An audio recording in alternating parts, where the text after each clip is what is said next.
Hello, everyone. Today we're going to be talking about Aztec magic. I'm really excited because we have so many topics for today's conversation. I have Edgar with me, who I am so intimidated by this conversation. Let me just say that first and foremost, because Edgar has a PhD in anthropology with a dissertation on Mexican witchcraft and vampire folklore. In addition to that, he did a lot of research through fieldwork in indigenous villages in Veracruz, and he also received a Fulbright Award. So I am very, very pleased and happy and honored to have you here on this channel to talk about not only the Aztecs, but we're also going to get into the Nahual. We're going to get into vampire witches, techno-occultism, and Edgar also practices a little bit of chaos magic, weaving in anthropology. So we're going to talk about anthropology and chaos magic and how you can kind of marry the two together. So feel free to use the timestamps down below for everyone watching this video if you want to skip to whatever parts of the conversation are most interesting to you.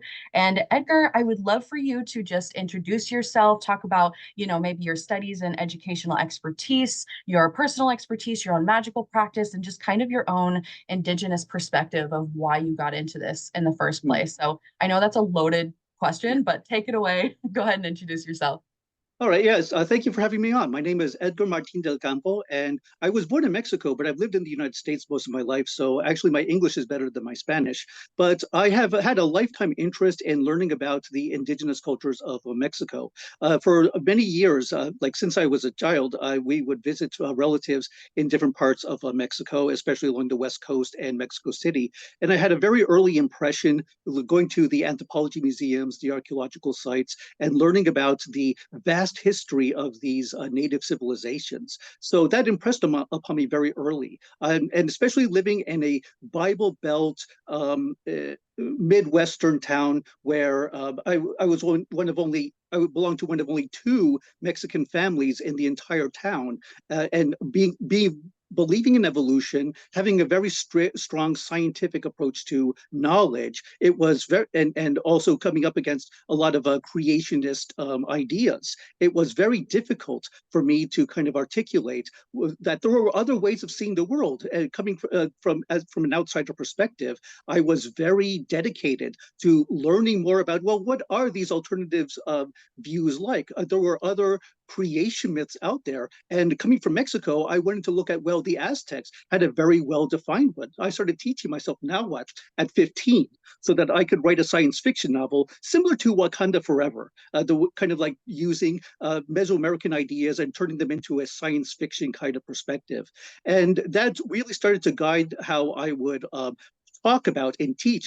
So my first interest in Mesoamerican culture was about teaching it, making people aware that there were these really vast civilizations with rich cultures that were worth learning about, because there were these alternative ways of understanding the place of humanity in the world, the place of humanity and the role of humanity toward the sacred, and the kinds of rituals and practices and ways of living within nature, living within a sacred and a natural world that were also valid. So I started to really focus on teaching this, and this also guided how I would go into graduate school. I got a master's degree in religion, and it was mostly to ask the question, well, why? Well, when the Bible says, don't allow a witch to live, and it had all this anti-magical rhetoric, where was this coming from? And it was there that I started learning about not just archaeological, but also ethnographic, cultural anthropology ways of learning about the native cultures of Mexico. And that would lead into my doctoral studies in Albany. And I was very fortunate that in Albany, I had the opportunity to work with so many different scholars and professors representing a variety of fields. We had linguists, archaeologists, historical anthropologists, or like say ethnohistorians, people who looked at culture or looking at history through the lens of the cultures that they were representing. I also worked with ethnographers, people, anthropologists who go into contemporary communities to live with the people and learn their way of life by sharing in their experiences. And that would guide how I would do my research on the folklore of the Nahual, the vampire, and other magical beings and practices in Veracruz. So that was what guided my research. And I was coming at this from both the perspective of a scholar and a practitioner. I've been practicing some form of the Mesoamerican calendar, specifically the Aztec one. This has been a foundation to my practice since 1997. I would even say that I started really like becoming like practicing an Aztec form of magic since 1995. And I have a video on my channel about the Tlaloc t-shirts that I bought back in 1995 that I started wearing. And when I would wear it, it would start to rain very consistently. And that was a very important beginning step toward really thinking about a wider magical career that would focus on the Mesoamerican practices, especially the Aztec ones. And so since 1997, I started to make a daily devotion. So usually every night and typically around midnight, I dedicate 20 to 30 minutes to address the calendar sign through the ritual calendar, which we'll talk about later, the 260-day mythical calendar, and the gods and goddesses that are present at each stage along the course of this calendar. And so later on, I'd like to talk about today's sign. Today's sign is Nine Dog, and why I think it's especially pertinent to having our conversation today. But so I've been doing this daily, even when I was in the field. I would sometimes I would even have to sneak away to do some of my rituals. But I've been doing this every day without interruption since 1997. And in fact, this December will mark 10,000 consecutive days of doing this calendrical ritual. So I think probably by the end of this year, I might actually kind of really either cut it really short or stop altogether, because I think that's a really good milestone to kind of like conclude the cycle on. But coming back to being a practitioner and doing this field work, I was observing the rituals and the ceremonies in the villages and really understanding the supernatural world through their own voices, the voices of the people who are playing the music, who are hosting the events, who are making the offerings to the gods and the spirits of these particular occasions. And that really helped me to understand from both an academic and also as a personal perspective, how to go about engaging with the supernatural as well as the natural world that I inhabit. And I focused on field work between the Aztecs and another native group called the Otomi, in North Veracruz. And they've been in conversation, they've been in contact for centuries, even before the conquest. There is evidence that the Aztecs and the Otomi very readily borrowed certain religious and ritual ideas from each other, especially the idea of the paper figurines, which I'd like to talk to when we come back to the subject of the Nahual. And so I also wanted to say, before we go further, that another important thing by which I identify as both a scholar and a practitioner is looking at my grandfathers. Because on my father's side of the family, my grandfather was a civil engineer and an architect, but his brother, Rafael Martin del Campo, was a professor emeritus at the National Autonomous University of Mexico City. And one of his specialties was studying the Nahuatl language of the Aztecs at the colonial period, the classical Nahuatl dialect. And using that vocabulary to identify the genus and species of birds, reptiles, amphibians, and other animals. So he was an ethnozoologist. He looked at the animal world through through the perspectives of specific cultures, as in this case, the Aztecs. So here was the academic study of the Mesoamerican civilizations that I was inheriting from my father's side of the family. My mother's side of the family, my grandfather was of the Cora, also known as the Nayeri, who have traditionally inhabited the region of Nayarit and Jalisco, which are in the west coast of Mexico. And we know that my grandfather on my mother's side did practice native ceremonies like shamanic and coming of age and other important native rituals. And we're pretty sure that my great grandfather was a shaman as well. So there is a lineage, and especially within the past decade, I've been interested in looking more at the way some of the practices that I have inherited, I've learned about through my mother, and especially also through my mother's sisters, that I realized, okay, paying attention to dreams and looking at signs as they manifest in the world. These are Kora ideas. And I had very recent experiences of this. We were corresponding very recently about last month, June 2024. I spent a week in Colombia. And there I had many interesting supernatural experiences exploring different parts of the country. And one of my favorites was when I was at a hotel in Bogota getting ready for a flight toward the archaeological site of San Agustin. In Bogota, I had a dream about a friend whose like lower face was projecting outward. It looked like a monkey's, and with very large fangs and so on. The next day, when I visited the site of San Agustin, I saw that exact sculpture, and I made a short, kind of like showing the details on this figure.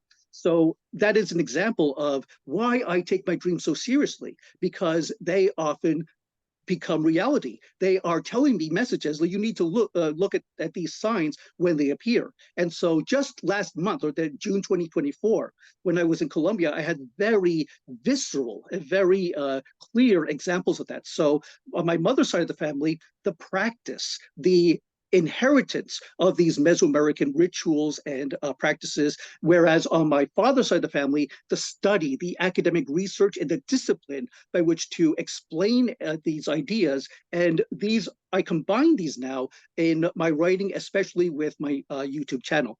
The first thing I wanted to say is that's very impressive, but also I love that you are a scholar and a practitioner, because we don't often find the two mixing together. There's a lot of people that live in the academic world but don't practice, and then there's a lot of practitioners that don't do the academic research. So I love that you're doing both. I love that you're bringing in your own Indigenous perspective and you're working with lineage and all of those things. So I'm really excited to kind of explore all of this stuff, and you have so much information to share. There's going to be so much in this video in particular. So I know that we're going to talk about the Aztec calendar, but before we kind of get into that, and it's not just, and I want to say this for everyone watching too, this isn't just stuff that happened in the past that is no longer touched. In a modern practice, you can incorporate a lot of these things in, and that's what Edgar does, is he incorporates a lot of this stuff into his current practice, and it's really, really cool to see. So before we get into the Aztec calendar, can you just kind of give us a brief explanation of who the Aztec were, just for context, for people that may not have any idea who the Aztec were? Yeah, the Aztecs were the major civilization of Mexico, or central Mexico, in the 2 centuries before the arrival of the Europeans. So between 1300 and 1500, we have these groups of nomads that were coming in from northwest Mexico. They settled into the central Mexican area. And one of the most important cities of this growing empire or civilization was Mexico. And this is where we get the name Mexico. It is coming from that city or that island in Lake Texcoco, which would become the foundation of the Mexica lineage of the Aztecs. There were 7 tribes of these nomads that came in from the northwest, and they would begin to expand across the central Mexican area, and they would become culturally and politically powerful to the point that they became the dominant political force and a major tributary system that would start to impose their demands upon other cultures that were already established in different parts of Mexico, and going all the way into Central America. And there are, for example, Nahuatl immigrants who migrated all the way into Central Mexico or in Central America. And so we find, for example, the language of the Pipil that is spoken in Panama, that shows the extent of the Nahuatl influence across Mexico and Central America. So the Nahuatl, or the Aztecs, were the dominant civilization from especially by the final century before the Spanish conquest. And they upset many of the other societies that were already in Mexico. And that's why when Cortez and the Spanish came into to conquer the New World, many of them sided with Cortez. So when Cortez had just like a few dozen original soldiers, he was able to consolidate thousands of additional troops from the Otomi, the Totonac, and many other cultures who were tired of being pushed around by the Aztecs.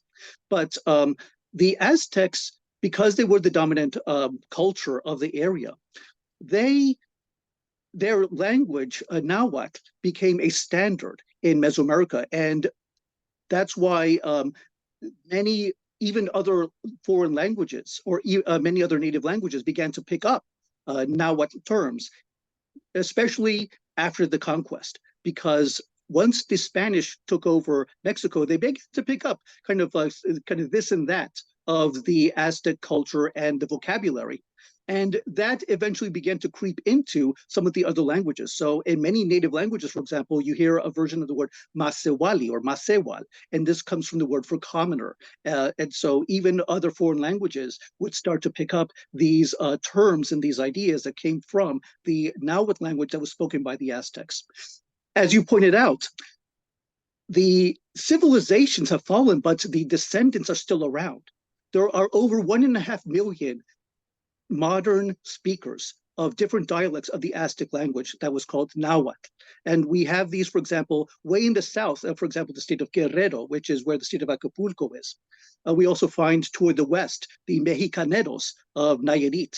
We have in Veracruz, the Gulf of Mexico, the Eastern Sierra dialect of Nahuatl, which is the dialect that I needed to know in order to do field work, especially to talk with many of the older generations who barely spoke Spanish. So I had to be fluent, or at least passable enough to converse with some of the older speakers who I couldn't really converse with in Spanish. But it also helped me to understand, like, say, the way that they express their experiences and their understandings of their social and natural world through their own language. Thank you for that distinction. That really does help kind of clarify. And because I know a lot more about the Maya than I do the Aztecs, but I've obviously been really immersing myself in Mesoamerican practices recently because it's so fascinating and not a lot of people really talk about it. And I know that for those watching, I'm going to have someone else on to talk about Mayan practices specifically, because today we're really focusing on the Aztecs. But just for clarity, could you maybe give some, like, a quick compare contrast between the Aztecs and the Maya? Yeah. Yeah, well, most of what people know about the Maya comes from the so-called classic period that archaeologists have defined between the years 250 and 900 AD. And the Maya were, if the Aztecs were in central Mexico, the area around Mexico City, and much of the highland area, the Maya were in the southeast Mexico area. So we're talking the Yucatan Peninsula, the southeast Gulf of Mexico coast, the state of Campeche, Quintana Roo, which many people know from Cancun. So that part is the Yucatan Peninsula. The Maya comprise at least 40 different languages that were spoken in this region that includes the Yucatan Peninsula, Guatemala, north end of El Salvador, the west end of Honduras, Belize. So you have this diversity of cultures, but what they all have in common are similar languages. Up until the year 900 AD, there was an emphasis on hieroglyphic writing that phonetically represented the actual pronunciations of the Mayan languages themselves. We have divine kingship, and there's also a very heavy use of the tropical forest resources of that region. So especially in the Petén area of North Guatemala, very large cities. But most of these massive cities, we're talking tens of thousands of people, predated the Aztecs by at least 400 years. So many of these larger cities include, for example, Copan, Tikal, Palenque, and so on. So this was an older and a very distinct civilization that had its own very distinct architectural features. It also had very distinct linguistic features. And I would say that especially important was the use of hieroglyphs, which they used to track the political events, the astrological events by which they reckoned their position, their place in mythical time and space. Wow. So I'd say those are some of the major differences, like how the Maya can be distinguished from the Aztecs and other Mesoamerican civilizations. Yes. And I know that on your channel too, you talk a lot about Native American magic in general that spans farther than the Aztecs and the Maya. I mean, So at the end, I'll have all of his links in the description box, and we'll talk about where to find you and things like that for people that are interested more in Native American magic and such. But thank you for that distinction, because that really does help a little bit, because I am very much out of my element when we're talking about the Aztecs. I've done a little bit of research, but not very much. So, okay, let's get into the Aztec calendar a little bit further, because if you could, well, first of all, I want to attack it from what is the significance or the importance to the ancient Aztecs, and then also how you can incorporate the calendar into a modern practice today. So I'd love for you to talk about both of those angles if you're open to that. Oh yeah, definitely. So to start out with, the idea of the Aztec calendar, this was actually part of a much wider Mesoamerican concept. And in fact, this was something that distinguished Mesoamerica from the other civilizations or the cultures from North or South America. You don't see these phenomena, you don't see these practices in the North or in South America, but they are distinct to the Maya, the Zapotec, the Aztec, and many of the other Mesoamerican cultures. And that is the idea of a mythical calendar that ran independently of the 365-day calendar. So you had the 365-day calendar, and then you had this separate calendar that was based on a cycle of 260 days. And there were different names for this. It depended on the language. But for example, the Maya, it had the Tzolkin, but the Aztecs called it the count of days, the Tonalpohualli. And this was the idea of a cycle of days that repeated itself every 260 days. And the idea was that you had these 20 primary days, and they followed a sign. One of the most famous examples of this is in the calendar stone or the sunstone of the Aztecs, that famous monument. And one of the rings shows the 20 days of the calendar, starting with caiman or alligator, then wind, house, lizard, serpent, and so on. And so each of the 20 days had its own distinct character, it had its own distinct sign, and the also even a distinct god or goddess that occupied each of these stations. And this also corresponded with 13 numerics. So you had the numbers going from 1 to 13, and then it would reset after the 13th day, then the count would reset to 1. So you would go through the iterations of the calendar of the 20 days times the 13 numerics. And each combination of number and sign would repeat itself once every 260 days. So as I mentioned earlier, today's calendar sign is 9 dog. And what I'd like to do is I have a little bit of a show and tell here. Oh, yes, please do. I'm so excited. One of the most important sources of knowledge that I have been using for the past over 25 years. The Codex Borgia is a foundation to how I do, how I follow the calendar. And I will also add, just as a caveat for people who are interested in learning it, that there are at least 2 or 3 major correspondences or correlations that scholars have used to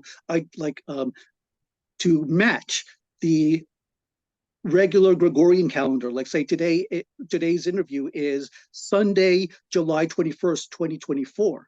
And so what is the calendar sign that matches with it? There are at least 3 major correspondences, but the Alfonso Caso is the one that I've been using since the late 90s. And it might not even be correct, but again, because of the chaos magic model, I believe that it works. I have been keeping a journal for over 25 years, and it's over 1,000 pages long, and it follows the course, the rhythm of the 260 days. So when I get to the last page on 13 flower, once that day's done, it's like at page 1085 right now. Then the next day I go back to page 5, the end of my 1 caiman day.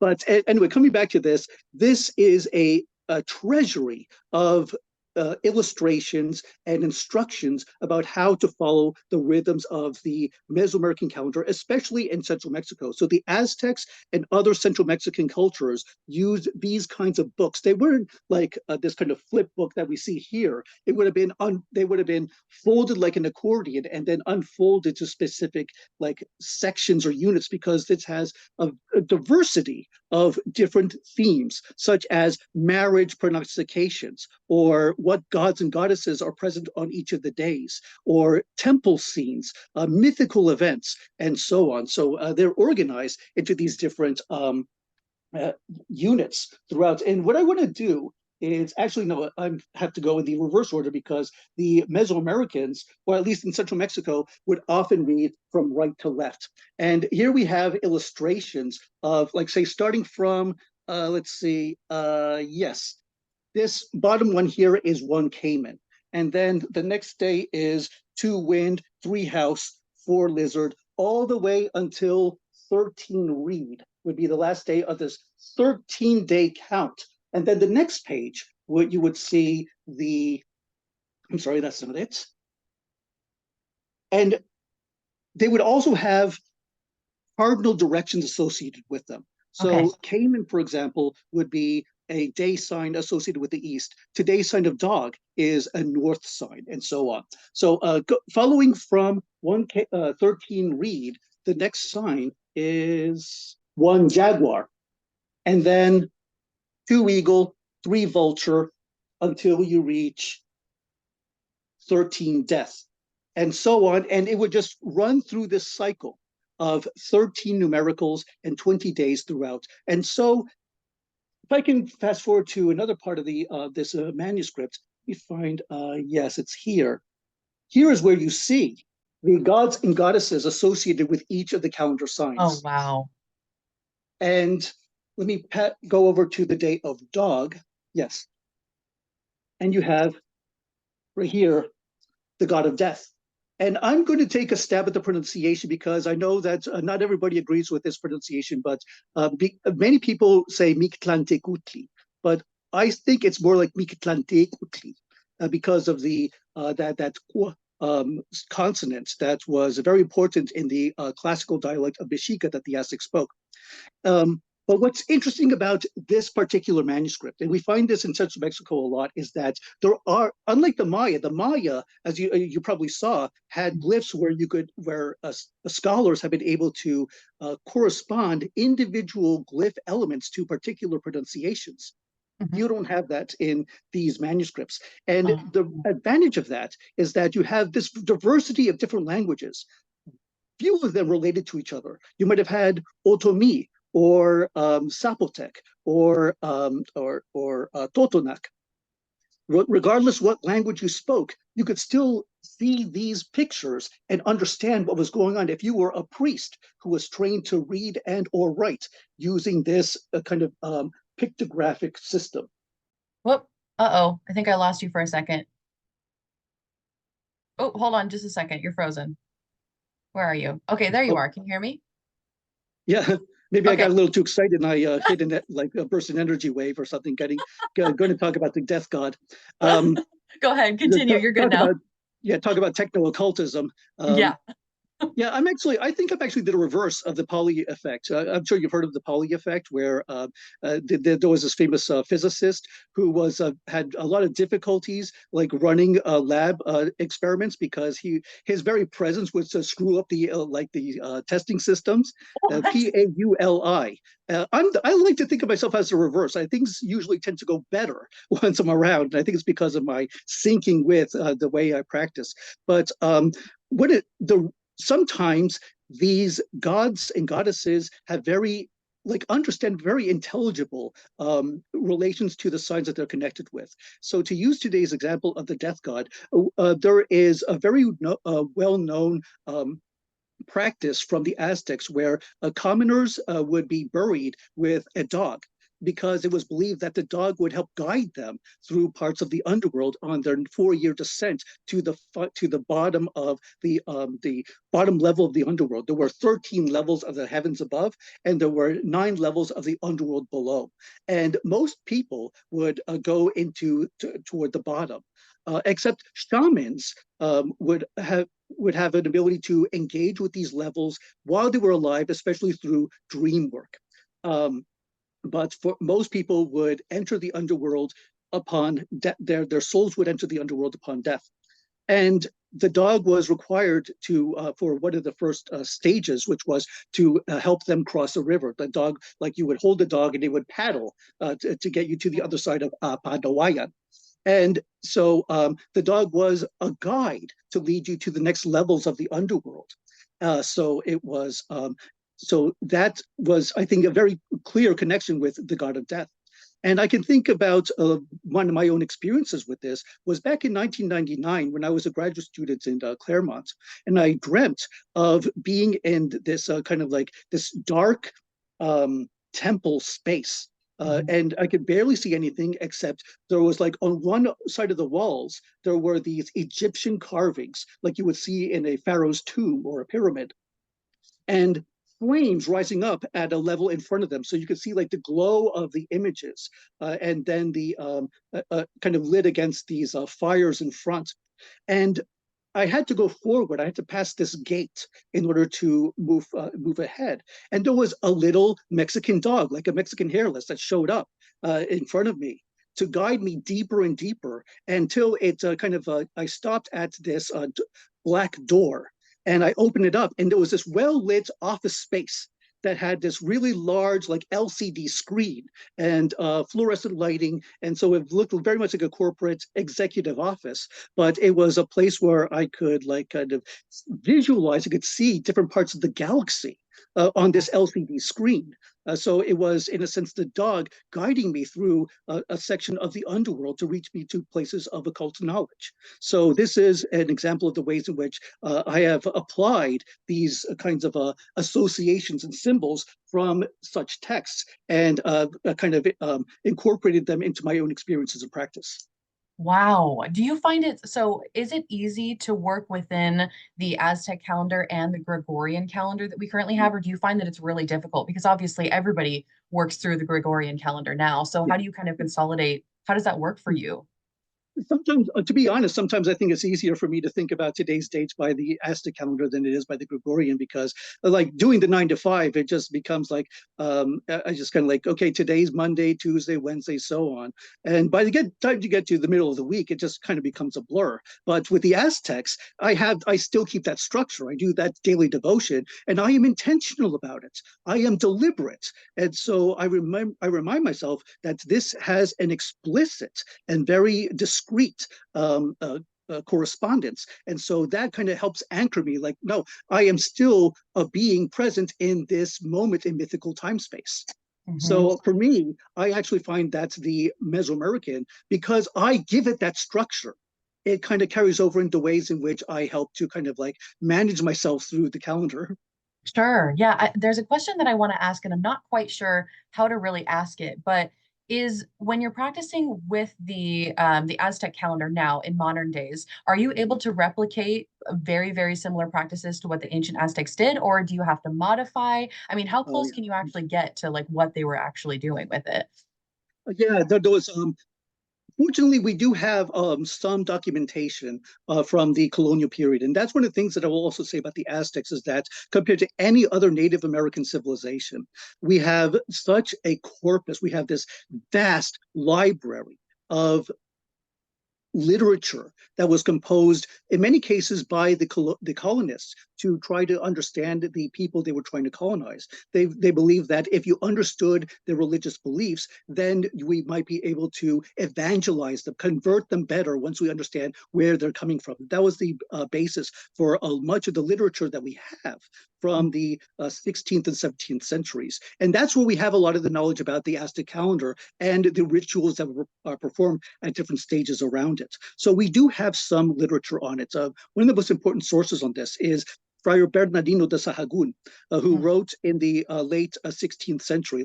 And I think that his the Florentine Codex was completed like in the late 1580s or so. But he worked directly with the elders, with the learned people, with the wise men of the Aztec past, who helped him kind of reconstruct what life was like before and during the conquest.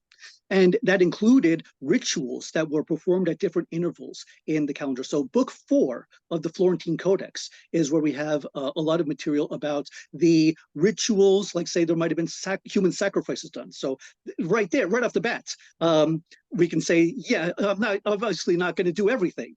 Sure. Yeah, uh, my best places, my best opportunities to really participate in that intensive ritual is when I go back to Mexico and I revisit the villages where I still continue to do some field work.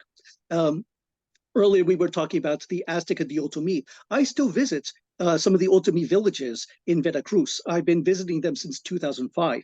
So almost 20 years I've been visiting these areas to talk with the local shamans and some of the other villagers and participate in some of their major ritual events. New Year's, the Days of the Dead, Carnival Week, which are very important in their native ritual cycle. So those are the places where I can participate most, or at least closest to the spirit of what would have been done back in the times of the Aztecs. It's not linked to the 260-day calendar, but is usually the closest that I can get to participating in these native community ritual events.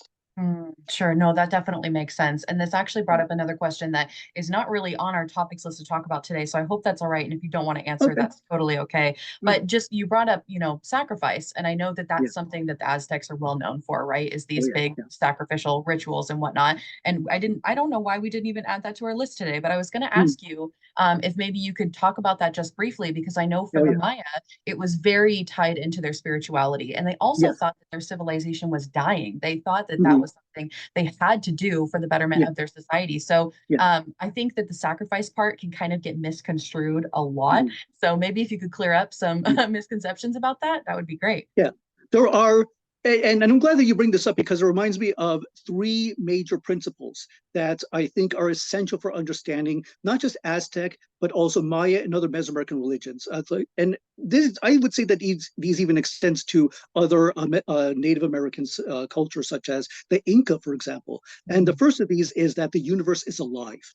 It is comprised of a multitude of living forces. The winds, the sun, the earth, the mountains are all living beings. And we are just one of many people. And again, going back to Colombia, when I was in the Amazon, the Amazon cultures are very explicit about the idea of every organism is its own person. Every organism has its own will. And cruising on the Amazon River really gave me that experience of that principle. But that also was true for the Aztecs and other Mesoamerican civilizations, that everything was alive. And by extension, the second idea is that the universe was reciprocal. So in order to keep the universe in motion, to keep the cosmos healthy, you had the sun, the earth, the wind give their life to you, but there are times when you have to give it back. And the human sacrifice was the most visceral. It was the most intense or extreme example of how far they would go in order to fulfill this pact, this covenant between the spirit and the human worlds. So it was a way of recycling the life force, because in the beginning, we see this especially in the Aztec mythology. We don't see this so much with the Maya, but with Aztecs, there was an emphasis on the gods coming together at the pyramids of Teotihuacan to give their blood and sacrifice each other in order to set the sun and move in motion. Quetzalcoatl, the creator god, brought back the bones of the previous human generations from the underworld. And he did this with his Nahual. He went into the underworld to recover the bones of a previous age. Wow. And he cast his blood onto these bones in order to help create the humanity of the present age. So the blood and the life force of the gods from their creative acts, their own sacrifices, have created humanity. They give us life, and they keep the sun, the clouds, and the moon and other forces of nature in motion.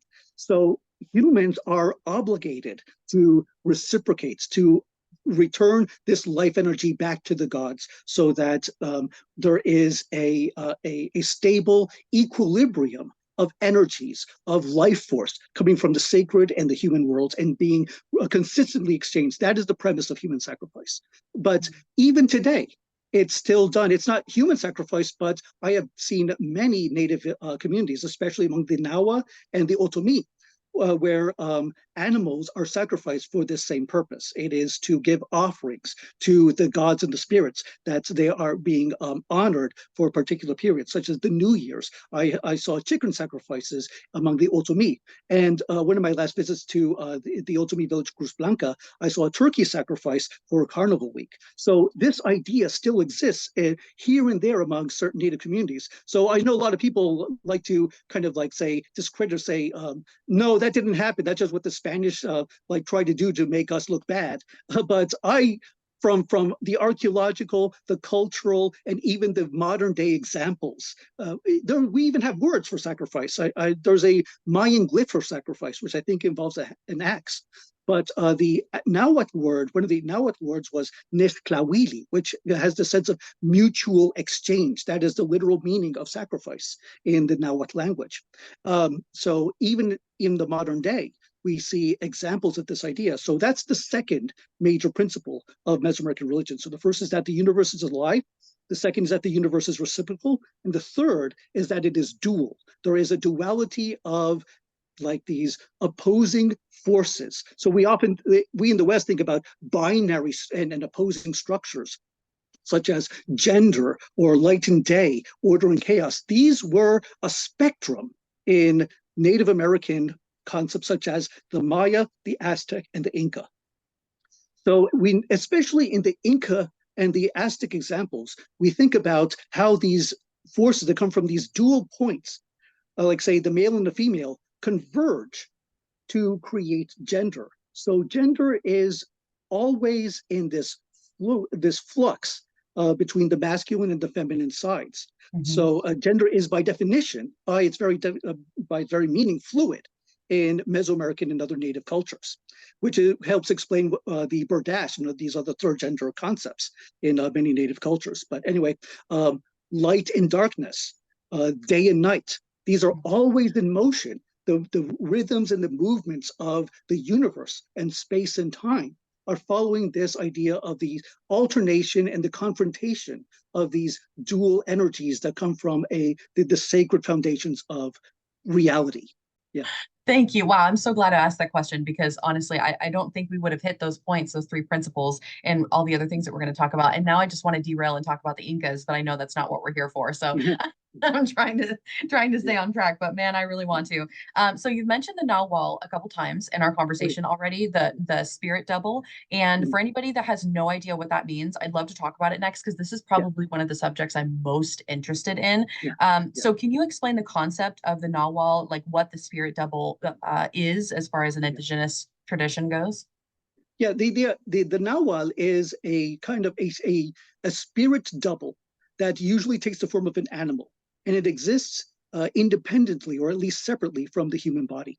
This is a very widespread concept, especially in Mesoamerica. There are other similar native cultures that have related ideas, but we find this especially in the Mesoamerican cultures, such as the Zapotec, the Maya, the Aztec, and even as far back as possibly even as far back as the Olmec. So over 3,000 years ago, we start to see this very old, widespread concept that every human being has at least one spirit double that is like a part of the coessence. It is born with you.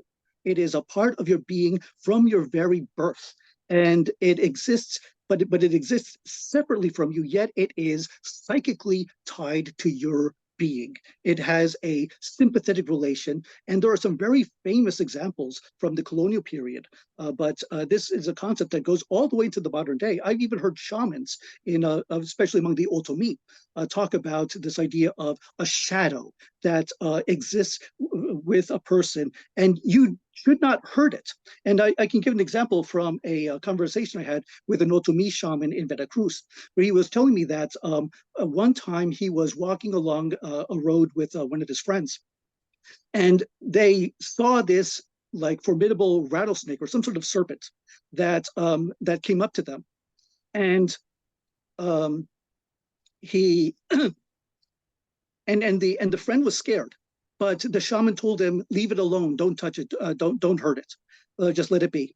Later that day, like the shaman had a dream that elucidated and confirmed that that snake was the person's Nahual. It was a shadow. And the idea is that there is a sympathetic rapport between your Nahual spirit double and yourself. If someone were to harm that animal double, the same harm would affect you. There are some really very vivid examples of this from the writings of Hernán Ruiz de Alarcón, who wrote a book in 1629. In fact, I have it right here. Yeah. This is another very important foundation or source book for how I do my magical ritual.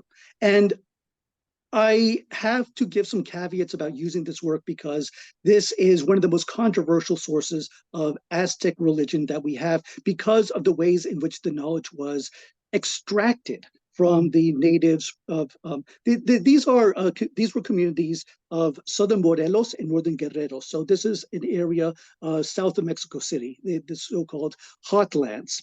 And there were Nahua speakers who were still practicing many other native rituals with some Christian, say, influences here and there. They're invoking angels and saints here and there, but there are examples of ritual language that invoke the calendar. And a lot of mythical talk, and I'll come back to this when we talk further about the specific magical and occult practices of the Aztecs. But this is one of the most important sources, but we have to be careful with it because, and sensitive to the fact that much of it was extorted or brought from deception and subterfuge. So very unethical from much of the production of this knowledge.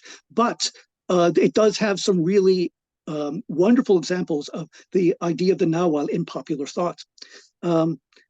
And I'll talk more, and I'd like to talk more about, say, why I still feel confident and why I still feel capable of using this kind of content in my own practices. But there are two really great examples in Treatise 1. I think it's the first chapter, kind of getting right out of the gate. Two really great examples of the Nahual that come from this. And one of them was a little old lady, and a Spaniard on a horse named Simon Gomez. And Simon Gomez was among these villages. And he was one day kind of walking along on his horse, walking along a river. And he noticed that, and as he was kind of going along, this massive alligator rose up from the water, big, massive jaws. And it was it startled him. It might even have tried to attack him. He pulls out his rifle, guns it in the back, and kills it. Several miles away, one of the nearby towns, at the same time, according to the account, this little old lady started complaining about pains in her back, and she was howling in pain. And she said, and she was dying, and her last words were, "Simon Gomez has killed me." And when they pulled up her blouse, they found those same gunshot wounds on her back. So this was showing the physical rapport that coexisted between the human and the animal. So that's why most people don't know what their spirit double is. It's usually the shamans and the healers who have that special insight into which animal is specifically tied to an individual person. But most people don't know unless there's somebody there who knows from the point of their birth. It might be say, there are different ways by which you might discover what your Nahual is. But so we can come back to that. But another example was there was a monastery also in this area. And one night there were these two friars, and they were kind of going about their business. This massive bat came in through the window and started harassing them. And one of them grabbed a broom and started swatting at it, and it just got up, and the bat got upset, and it flew back out through the window. The next morning, a little old lady comes to the friar and complains to them, "Why were you harassing me like that? I was just, you were attacking the bat. I was the bat." So these were two of the more, say, very, two of my favorite examples of not only that the capacity of a sympathetic connection, say that mutual sensation, but in some cases, if a person, according to the folklore, some people were powerful enough to even transform into their Nahual and use that to travel about, especially at nighttime. Most of this stuff happens at night. Interesting. So I had a lot of questions come up as you were talking, and I know I want to talk about like how to identify and connect to your Nahual if that's something Yeah. that someone's interested in. But also, so it's not like you're connected to one specific physical animal, like your house cat or something. It's more like the spiritual essence of the animal. Is that right? Well, there is it can be an animal, but it varies by culture. I've heard different accounts of this, but like one of the ideas that I've seen is, I think this is in Oaxaca, excuse me, is that if there is an animal that exists out in the wilderness, it is not a natural animal. It comes from beyond. It has a supernatural origin, because the idea is that your Nahual exists as long as you do. So if one of you dies, the other one will die too. So if it's like a common like a jaguar that might have a lifespan of, like, say 30 years or something, that doesn't mean that like, say, a jaguar out in the wild, if it dies at the age of 30, you're going to die at 32. If it's a magical jaguar that comes from a sacred or supernatural origin, then it's going to have a longer life. It will still exist out in the world, but it is not of a natural origin, but it is still tied to you. So you share that coessence with that animal. I think, like, the term that I've seen the most for this coessence is tonal, and tonal comes from the word for sun. Tona is the verb meaning to irradiate. It is about casting both light and warmth. That is what the sun does. It gives off both light and heat. So tona encapsulates both of those ideas. The word for sun was tonatu, which is it goes along giving light and warmth. And so this also relates to the tona being assigned to you on the day of your birth. So the day you were born was very often an indicator for many cultures. Like, for example, in Oaxaca, the Maya, the Aztecs, many cultures, the day you were born, the sign of your birth would indicate what kind of animal or natural phenomenon was associated with it. So if you were born on the day of dog, then you would have, so your Nahual might be a dog. And you might even have some dog-like characteristics. You are helpful, friendly, loyal. You're a true friend. You have a high sense of humanity. These are the kinds of virtues that are associated with the day sign of dog. Tomorrow is 10 monkey, and if you're born under monkey, then you'll be very playful, creative, expressive, an artist or a writer, and so on. So different days of the sign could indicate your Nahual. So that was one way. There are other different ways that were available. I'm thinking about the Aztecs, and I think this is also in Oaxaca, but again, it varies by the culture. But there were some cultures where not just your day sign, but also when the child was born, they would pay particular attention to any animal that would show up near the house. Like, say, it could be a hummingbird, or it could be a puma, or a monkey that shows up near the house. It is the Nahual coming to greet its human counterpart. So they would take that to, so if there's an animal that kind of like comes close to you, then not only do you have that, like, not only might the community recognize that that is your Nahual, but you might even have like a special connection with that species of animal. Like, say, you might be like, if your Nahual was a puma, then you might be able to travel in the woods and the pumas won't hurt you, and so on. So would you be able to, so if you knew what your spirit double was, is this something, the information that you keep private or only to certain people? Or like you, for example, if you had a Nahual that you're familiar with, like, could you share that with people, or is it, secretive? Like, how secretive are we with this type of practice? It depends. It really depends. And I mean, like, my sign is water. So there are some parts of it that I am very explicit about, but when there are very intensely private moments, those are things that I'm not going to disclose. And I think that's also, like, I'm pretty sure that was a very regular like kind of a compromise. Like, say, the community might know the day you were born on, or if like, say, the family and the community recognizes that an animal came to you, then in those cases, there are aspects of it that are very publicly known.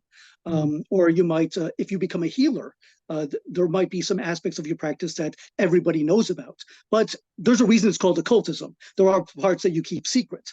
And so that might involve, like, especially if somebody is practicing darker magic or more secret healing rituals, then there might be some aspects of the practice, especially special relations with the Nahual, that you might not be so like public about. So even for me, I always have to be very kind of like use discretion on what I will disclose and what is better left to, as a private matter. You also we also see this with in the Great Plains of the North American natives, or the Native Americans of the north of the Great Plains, where they would go into spirit quest, and they would have that personal encounter with an animal, and parts of that might be to be shared, but then there were other aspects of it that were very personal and were kept to be either private or shared only with very few people, such as like, say, if you're trained as an apprentice with a master shaman or a magician, then you would share that knowledge with them, but nobody else. Okay, no, that definitely makes sense. So what types of rituals or practices, once someone does know what their spirit double is or their Nahual, what would you do with them? Traverse the astral realm? What does that look like? There is some of that. It really depends, and again, this really depends on the culture, and also depends on like where you are in society. There's some really famous examples. Among the Aztecs. And these are coming from colonial history, such as one of the chroniclers was Itztli, who wrote about some of the great Aztec kings of before the conquest. And one of the most famous of these Aztec kings was Nezahualpili, who was a king of the city of Texcoco, which was east of the lake, so kind of southeast of Mexico City. Or I'm sorry, east of Mexico City. And there was a famous account of Nezahualpili, who would try to either expand his lands or protect against invaders by undergoing this psychic transformation in the spirit realm. Your Nahual, like you could become like your Nahual in the dream state, in another state of consciousness. This is one of the foundations of shamanism is the out-of-body experience and the ability to engage with other beings when you're in this out-of-body state that is a trance state. You are in this other state of consciousness, you're in an out-of-body experience. You could be in the astral plane or in this one. And while you're out there, you encounter other beings, usually of a spiritual or psychic nature. These are, for me, and I would say kind of as a general anthropological term, this is what shamanism entails. And Nezahualpili was doing some of this, and it looks like he would transform into a jaguar or a wolf, but he was attacking other kings. So this was either to protect his own kingdom or to expand against others. There was also, we also have examples of this among the Maya, the idea of the Y. And we have many examples of ceramic and other monuments, like ceramics, stelae, carvings, and so on, of talking about kings and priests aligning or finding their why and using that to travel to spirit worlds. And often, from what I understand, this is also had, like, say, to protect their kingdom. But so at that level, that was like, say, for rulers, the protection of your kingdom, your polity, was a very important reason why you would undergo these rituals of transformation. But healers and shamans, most of them would do this in order to for healing purposes. Like, say, a shaman might undergo transformation into an animal in order to travel around this world and find something that was hidden or was lost and return it. Another important way this was used was to find out, like, say, a missing soul. I'm sure you and your viewers are familiar with the concept of the susto. Have you heard of the susto? In Latin America, there is a very important idea of, like, say, the susto means fright. And a very common idea is you literally have your soul scared out of you. And I actually had an interview or a recording of a Nahua speaker from San Luis Potosí in Mexico. who spoke another dialect of Nahuatl. He was talking about his father, who used to be a healer. In this Nahuatl text, or this recording, he was talking about when he was about 12 years old. He was walking.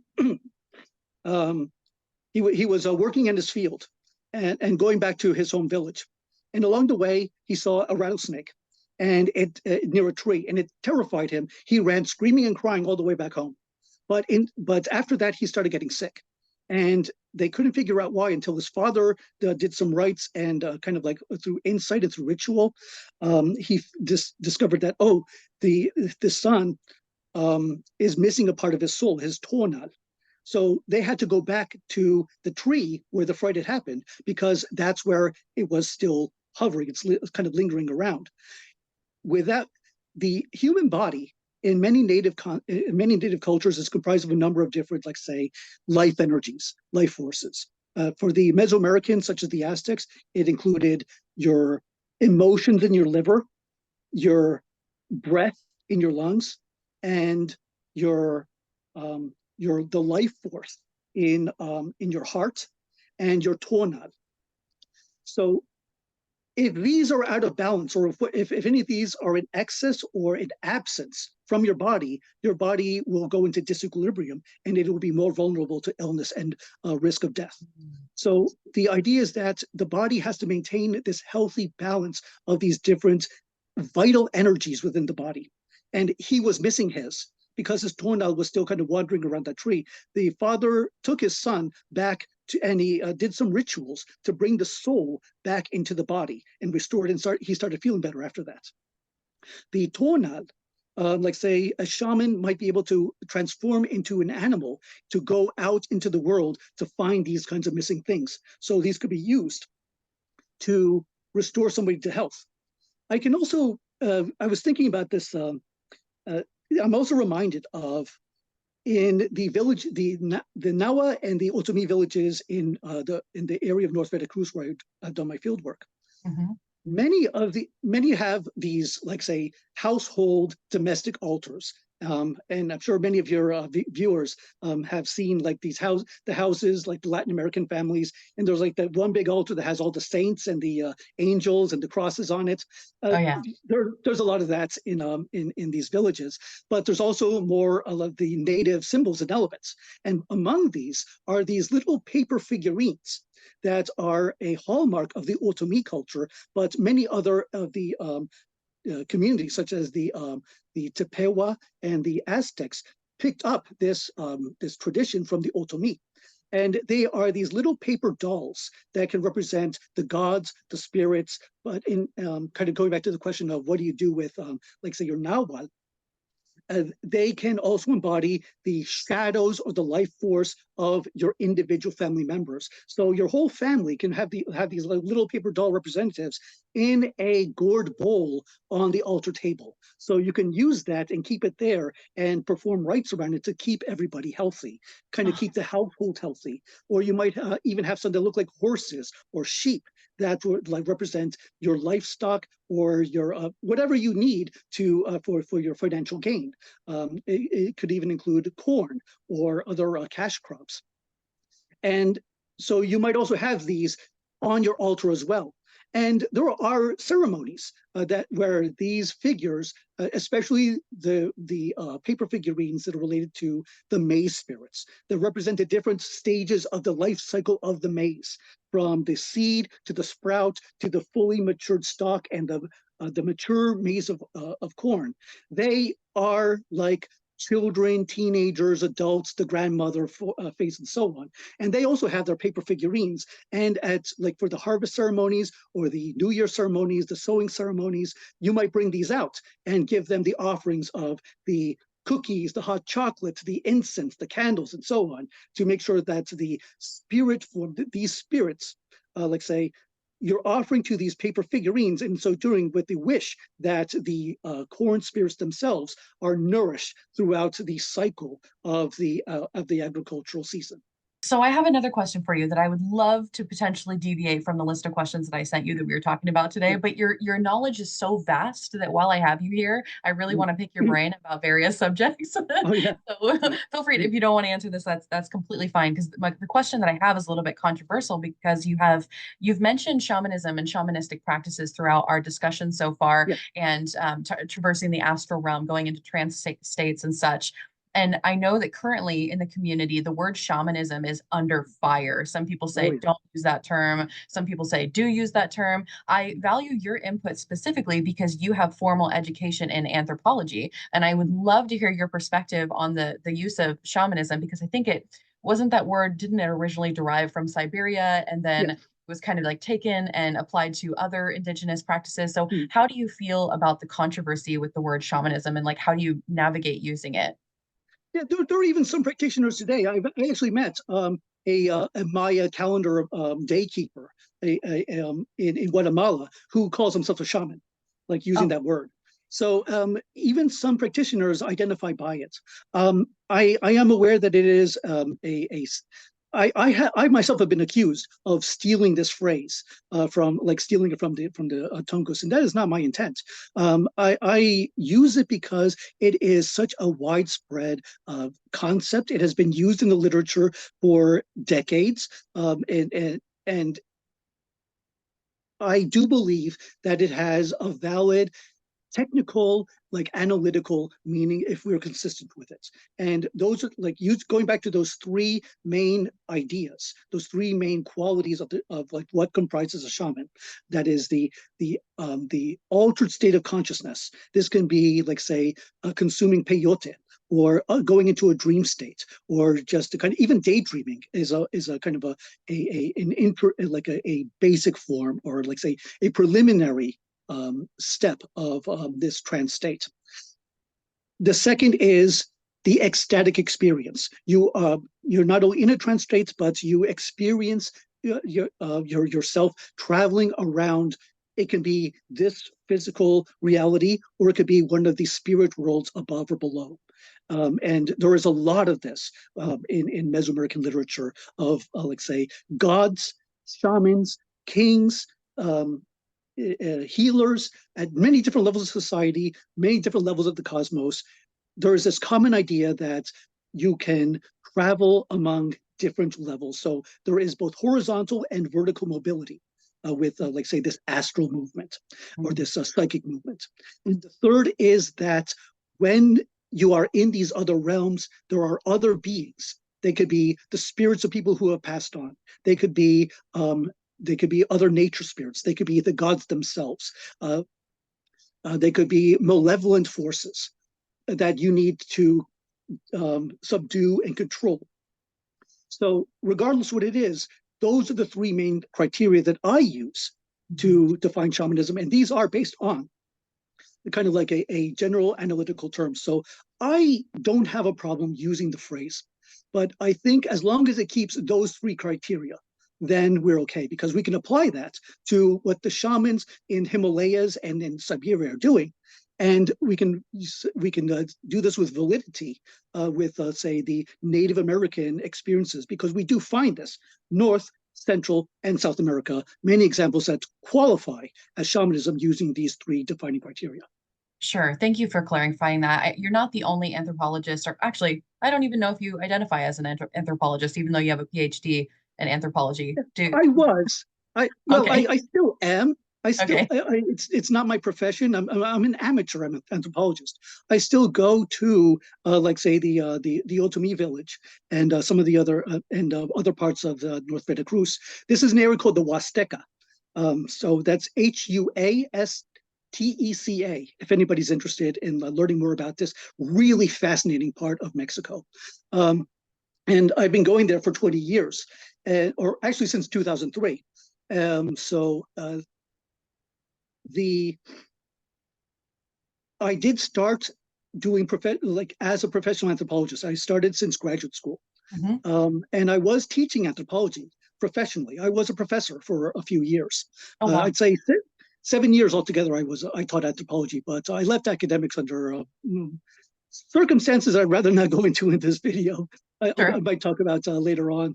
But I am now a software developer, kind of using my other skills I was doing while I was teaching. I was very interested in doing web design, writing HTML and so on. Now, and it's funny because back in the day, the anthropology was the main career, and the web design was the side gig. Now it's reversed. Yes. So, so the profession, the developer position, gives me the recourse that I can use to go back to Mexico and continue doing this work. It is field work, and I am still trying to do it as an anthropologist, and I am still producing anthropological material, but it's video format. I'm making documentaries now through the channel. Um, and so it's I am still doing anthropology. I see myself more as an amateur anthropologist.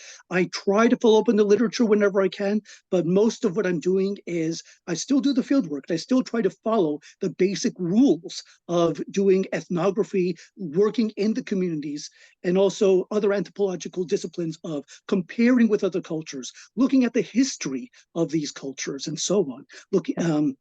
So think about the linguistic, the archaeological, the ethnographic, and the physical aspects of these people, and still taking on that holistic view of the cultures that I'm trying to clarify and to explore, and also to express and to teach about through YouTube and other social media. So I do consider myself an anthropologist, but only as an amateur form. Sure. I would consider you more than an amateur, but I understand. I respect that decision, definitely. And you're not the only anthropologist-esque type person in academics to have that stance on the word shamanism. And I myself have am just somewhere caught in the middle. I mean, then you have people that are doing one trance and then calling themselves shamans, and that is a disservice to the whole community. So it's all very, very frustrating. So thank you. I really appreciate that. That does clear things up. I want to talk about vampire witches because you did the dissertation in, what was it, vampire lore? I think it was. Yeah, vampire folklore. So vampire witches just in general, can we talk about what does that even mean when you use the term vampire witch? In what context? I mean, how does this tie into everything that we're working with today? Yeah, it's this is a very widespread idea that we find in especially in central and southern Mexico. And I find this especially with communities that have either come from Aztec culture or were influenced by Aztec culture. So I am convinced that most of the lore, most of the folklore about the Aztec witch or the vampire witch comes from the Aztecs, or a culture related to the Aztecs from from an earlier period in their history before they even came to Mexico. And I actually wrote an article called "The Global Making of a Mexican Vampire," and I looked at the different like sources of the folklore and mythology, and how they converged into the field work that I was doing in Veracruz. Because what I saw in Veracruz is kind of like my own fieldwork ethnographic example of what this creature is like. And that is the idea that certain people are able to, especially elders, these are older men and women, are able to transform at night into some sort of supernatural being. It could be, like, say, a turkey vulture, it could be a turkey, it could be an eagle, it could even be a ball of light. And at nighttime, it flies across the sky, and it's looking for not just human blood, but specifically infant blood. It attacks infants because it's looking for, like, say, young blood to keep it vital. It doesn't go after like adults or teenagers. And there are different theories about that. And it would take a while to kind of go into the different theoretical explanations for why it's particularly children. There was a famous anthropological study called Blood-Sucking Witchcraft by Hugo Nutini, who actually wrote this is a book about this concept among the Aztecs, the Nahuatl speakers of Tlaxcala, which is a state east of Mexico City. So there are some points that many points that I agree with him on, but he was coming from the approach that this is coming from an older Spanish idea from medieval Spain, where women were prone to drinking while they were nursing their children, and often they would just collapse, fall asleep while they're still nursing, and the child would suffocate, and you would see stains, like they say, like say, kind of in a bright purple or red that would suggest that the child had been sucked to death, and so it would blame a witch for something that the drunken mother had inadvertently done while she was nursing. So that's the theoretical explanation that Nutini approaches to the Aztec.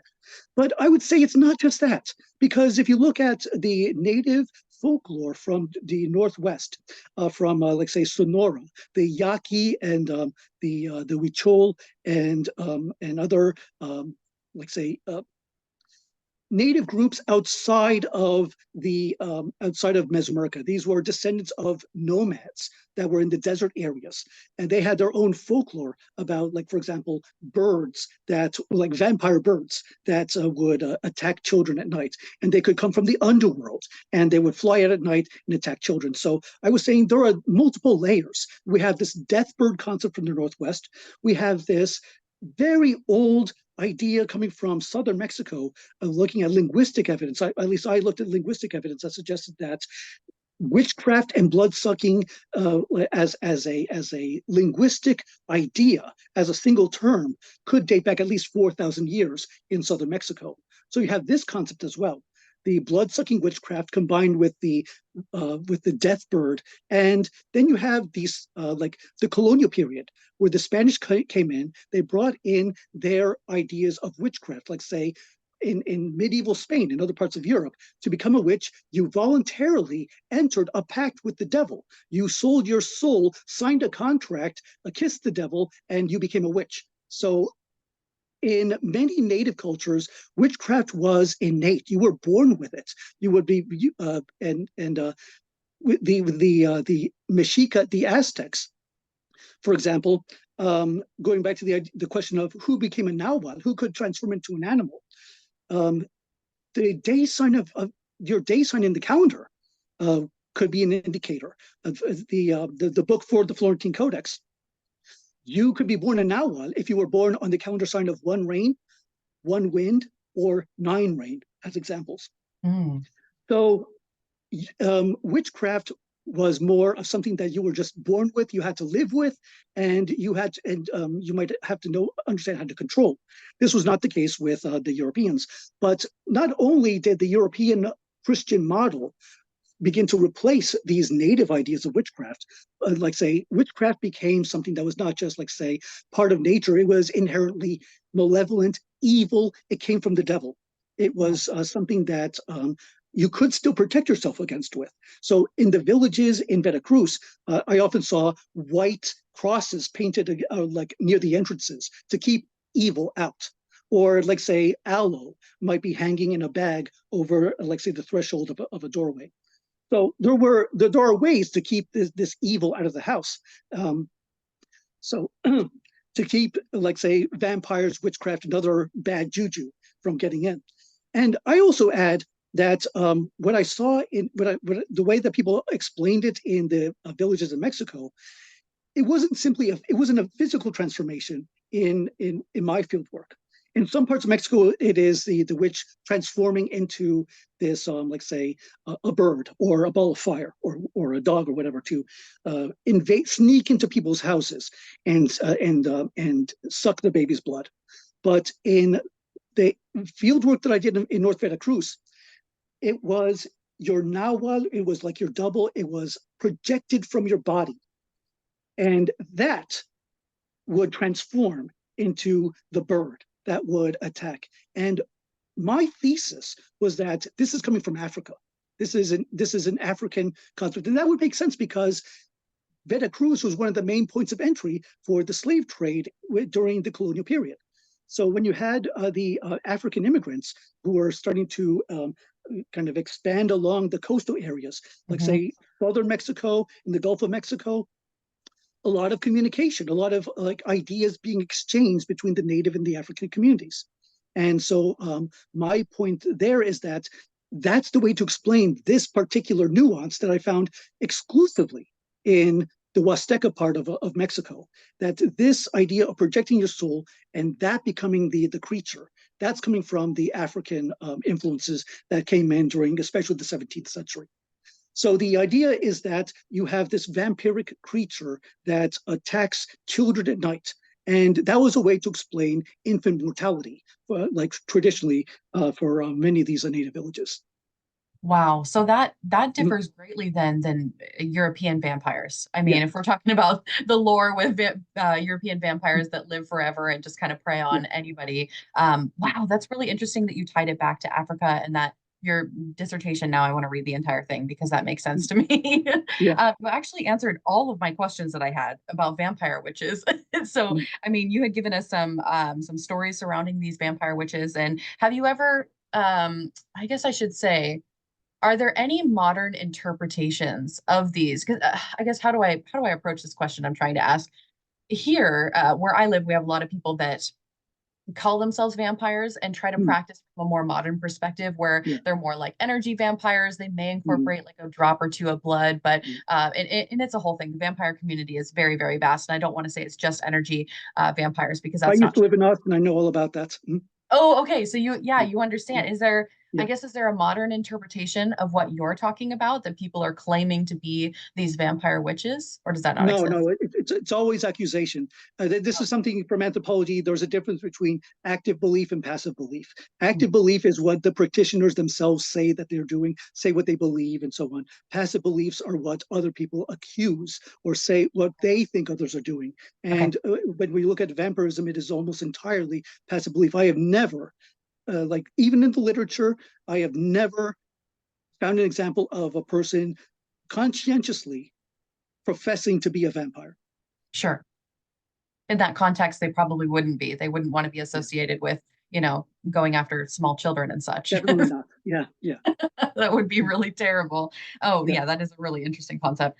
Techno-occultism, that was another thing that you brought up, and I want to kind of bring it back to that. First of all, Yeah. for our audience who has no idea what techno-occultism even is, because we're going to talk about it in the context of Aztec magic, but would you be able to kind of define techno-occultism and then tie Mm. it into the Aztecs?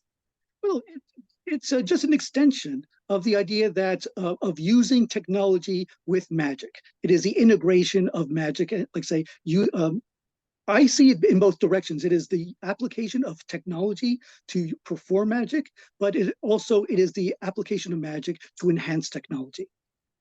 Yes. So, as far as a modern Aztec practice goes, then how do Mm. you incorporate this into your own personal practice? Well, I'm trying to work on several web applications. So, for example, one of my projects that I've been kind of doing on and off, and I have a few demos on my website. I'm sorry, on my YouTube channel of like say, kind of like say, of like of progress reports on a Mesoamerican calendar app that I've been working on that would incorporate both the Aztec and the Maya calendars. And what I'm looking to do is use these examples, such as use images from these codices and create this comprehensive view and visualize not just the calendar sign, but also all of the different elements that comprise, like say, the gods and the numbers, and even some textual description of the meaning of each of these components, each of these parts, and how they all converge into today's calendar sign. You could Mhm. even put in your birthday and submit that, and you would be able to see not only your calendar sign, but also all the gods and goddesses associated with it. And then some of my own explanation of the meaning of these gods and goddesses, as well as some of the meanings of the sign itself. Wow. So I'm still working on that. It's one of my several web projects, but that would be a way, and the way that I organize it is modeled after some of the like traditional Aztec and even contemporary native practices. Like say, I want to have like a hierarchy, a stratigraphy. If there are certain gods and goddesses that are like high up in the heavens, like say the creator god, they would be at the top tier. Or if the underworld god, like today with the Day of Dog, is present, then they would appear in the lowest tier of this kind of like multi-level display. So this is again inspired by Aztec ritual and architecture, but even contemporary altars that I've seen in these native villages that where you still see this kind of like cosmogram, this kind of a microcosm that reflects the beings and powers of the above world, the surface of the earth, and below. So I'm trying to use those like mythological principles and apply them into this app. So not just for myself, but other people who might want to start following the calendar and want to gain some of my own insights on this. This would be one of my web app projects that I'm working on, and I'd like to make this a mobile app as well, so that would help them in mine and their own ritual practices. Even when I write in code, I often use some of the I try to use the native languages in my variables as often as I can. And this relates to the concept of the Nahual Tokait, which is the hidden languages, the concealed words. And this concept comes from the Alarcón book. This the ritual speech is very cryptic. It is intensely symbolic, and it uses there are very familiar conventions that you see in the Alarcón texts, as far as like say the conventions for the how these ritual spells are performed. It starts out with this like overall problem, like these are for very specific issues, like say somebody has a broken bone, or you're trying to keep coatis out of your garden, or you want to harvest honey from beehives. You have this very specific problem that then gets reworded into mythology. So you're creating an environment where it's not just you are in a mythical time.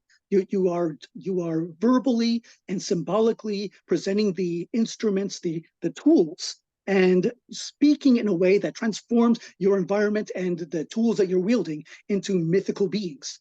And this then establishes, here's the problem, but I am going to turn you into powerful instruments that have mythical force that come from the time of creation, that may come from the time of creation itself. And now with this power, I will be able to subdue, overcome, and undo any problems that I may encounter along the way.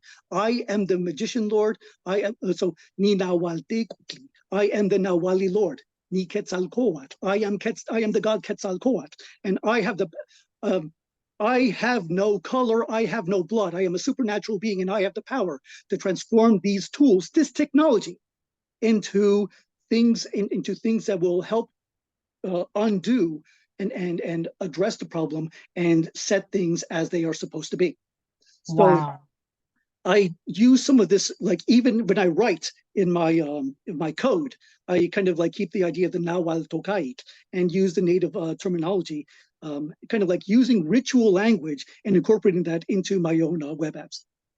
I am so excited to see this app when you're done with it. I can't wait to see what you develop, because after having our conversation today, I want to dive into the spirit double a little bit and learn more about that. And, maybe try to figure out if I have any sort of, I don't know, some sort of spiritual entity that I can potentially work with there. Probably more, I can give you an example. Have you ever dreamt of turning into an animal? Yeah, absolutely. that could very well be it. I even told my students that, like say, I used to when I taught on Mesoamerica, a few like intro cultural anthropology courses, I would one of my assignments would be like either go to one of these websites and you could look up your Aztec calendar site, or if you've had dreams of an animal that recurrently appears, or you become this animal, that could be like explain, what does this mean to you? Why do you turn into this animal? What do you experience when you undergo this transformation? And so think about the specific properties or qualities of some of these animals that might either appear to you recurrently, or you may have even transformed yourself into. Interesting. Okay, I know exactly then. There is one particular animal for me that I've dreamt about since I was a kid that I was obsessed with for pretty much my entire life, just one animal. And so now I want to explore that a little bit more and see in relation to, the Aztec calendar if my birthday, happens to coincide. So for our audience then, are there resources that I could link in the description box for people to like click on and go look into this further? You mentioned there was maybe some websites or something. Yeah, yes. I like azteccalendar.com Perfect. but I will be building my own website, and I will eventually I'd like to kind of create my own interactive Mesoamerican calendar. But right now, my favorite is azteccalendar.com. Okay, great. And then of course, so your YouTube channel is called Eye of the Serpent. And Yeah. so that's where they can find you on YouTube to kind of follow you as far as this app goes, and see obviously it's not about the app. Your YouTube channel talks about Native American magic in general, but to follow you and, get ready for that app to come up, that's really exciting for you. So congratulations on that. Thank I you. know we're kind of like running over time. I so apologize for keeping you here so long because I know we had said that we wanted to record for about an hour and we are well past that. But are you okay time wise to do our Oh last yeah. segment? Oh yeah, Okay. yeah. It does definitely. Yeah. Okay, good. Because I really wanted to dive into, because you had mentioned to me in our correspondence, anthropology used in chaos magic and using your anthropological knowledge to kind of Yeah. influence your chaos magic practice. So, and that particularly appeals to me. So I was wondering, how has anthropology influenced your understanding and your practice of chaos magic? How do you marry the two together? Oh yeah, yeah, yeah, definitely. I would say the most important thing about anthropology, especially coming from the having done ethnographic fieldwork, one of the foundations of going into the community is the principle of relativism. You are there to understand, like even in my case, when I was looking at folklore and ritual and the ways in which the community engages with the sacred, how do they understand it on their own terms? And this is also a foundation of chaos magic. The idea that your belief is the basis of your power. Your beliefs are your power. So it is, and these vary. And so the idea is that you have to come into a community and you have to be open to the reality that they are going to think differently from you, and they may have a very different worldview from what you may believe, coming from, like, say, a Western philosophy perspective. But it is important to see, like, how do they understand their natural world, their social world, the supernatural world, and by extension, how do they engage with each of these? And this is how you can understand what their magic, if they practice some sort of magic or ritual, what is it for? Why do they do it? Who does it? These are the questions that you need to think about, the context and the environment in which this magic is practiced, and that will give you an insight into what it's for, and then by extension, what, like, say, the beliefs that guide how this magic is transmitted and applied in their world. So when I do my practices, say, for example, when the day sign of caiman or alligator returns, one of the first things I do is I visualize. I am standing on the back of the great caiman, because in Aztec and Maya mythology and other Mesoamerican cultures, the world was on the back of a giant alligator. Mm. So when I return to the day sign of alligator or caiman, one of the first things I do is I say I return to the day of alligator and as I stand upon its back. So I am visualizing that I am returning to the moment, to mythical time of creation, and I am, and from this point I can be creative too. In fact, I kind of wearing a sigil of the alligator on my shirt right now. Oh, that's So great. yeah, kind of like the ways in which I spirit animals are a very important part of how I understand my magical workings, and I will literally wear it on my sleeve if I have to, when I can. So for my professional career, my work is very analytical. It is scientific. It is very technical. I work with codes, algorithms. Everything is supposed to have a logical, coherent order. If a variable is missing from my code, it will ruin the entire file. So I have to be very precise and it has to all be so I have to follow those rules when I am a programmer. But when I am doing my nightly devotion, I follow another set of rules. I follow those. I am standing upon the back of a caiman, or I am breathing the winds of life, or I am visualizing myself as a house to house and contain the calendar signs, and so on. So at that moment, my beliefs are guiding the ways in which I'm performing my magical devotion every night. So just at least for the 20 to 30 minutes, I am in this mythical space. So that is an example of where my beliefs are guiding the ways in which I am attempting, like endeavoring to practice magic at that moment. Thank you so much for sharing so much knowledge today, not just about anthropology in general and the Aztecs and all of that from a historical perspective, but also your own personal practice was so interesting to listen to, and how you apply this in a modern sense, especially with the techno-occultism. I love what you're developing. That's really cool. I had no idea that you were developing an app prior to our conversation today. So yeah, that's really, really cool. So yeah, I just wanted to thank you for being here. And then I will have Edgar's information linked below in the description box. And then I'll probably write down a list of resources that were mentioned in this conversation as well. Edgar, if you wouldn't mind, maybe sending me an email with a list of resources for people if they wanted to further their education on this. But thank you for being here. Thank you. Thank you so much. I'll say Tlazolcamati, and thank you for giving me the opportunity to teach about these subjects. Yes, thank you so much. All right, please go check him out. Okay, he is so knowledgeable. Please go check out his channel and support him in every way possible. And I will see you all in another video very soon. Bye, everyone.